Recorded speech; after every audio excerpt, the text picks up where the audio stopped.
Welcome to The Explainer. Today we've got a special re-edit of the Sip&Talk podcast, sponsored by Micky, designed to give you all the best takeaways from their latest and, honestly, pretty hilarious discussion. So get this, it all started when the hosts of Sip&Talk got this really intense comment from a listener. Yep, you heard that right. They were called warmongers, trying to upend the world order. I mean, wow, that's a heavy accusation for a podcast, isn't it?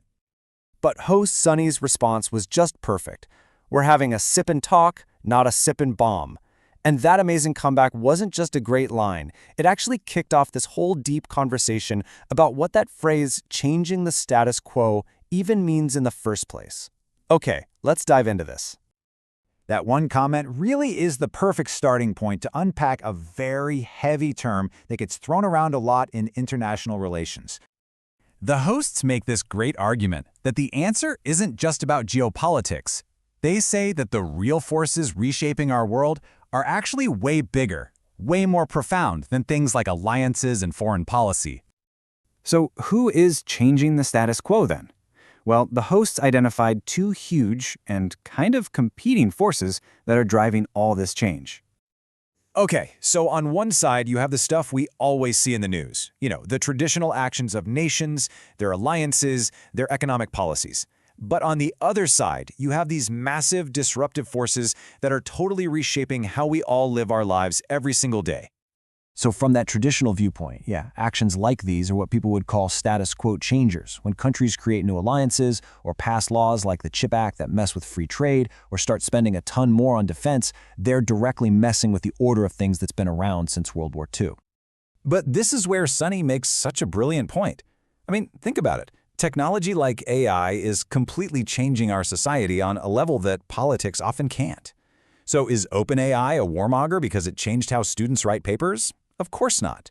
And this just perfectly illustrates the other side of the coin.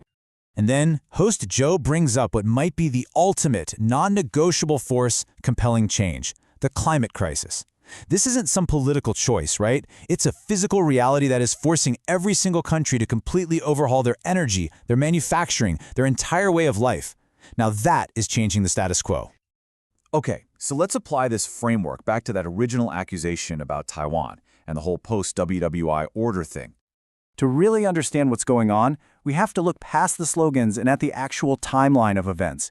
And as you can see, it's way more complex than the simple stories we're often told. So a really common claim you hear is that Taiwan was returned to China. But if you look at the key legal document here, the San Francisco Peace Treaty from 1951, it says Japan renounced its claim to Taiwan. But here's the kicker. It never said who it was giving Taiwan to. And the People's Republic of China, they weren't even part of that treaty. So the crucial point here is this. If you set aside all the political talk, the simple historical and legal reality is that since it was founded in 1949, the PRC has governed Taiwan for exactly 0 days, not one. And Sunny uses this fantastic analogy to show just how absurd it is to try and freeze a dynamic world in a single moment in history. The world has evolved so much in the last 70+ years, and you just can't ignore all that change. Which brings us all the way back to that original accusation and the host's final, really powerful conclusion. So if they aren't trying to change the geopolitical order, what change are they actually pushing for? What's the real goal here? And here it is. Their goal isn't to be warmongers. It's to be bubble bursters. They're trying to break down these overly simple narratives and just get listeners to think more critically, using facts and logic. And that really is the big takeaway.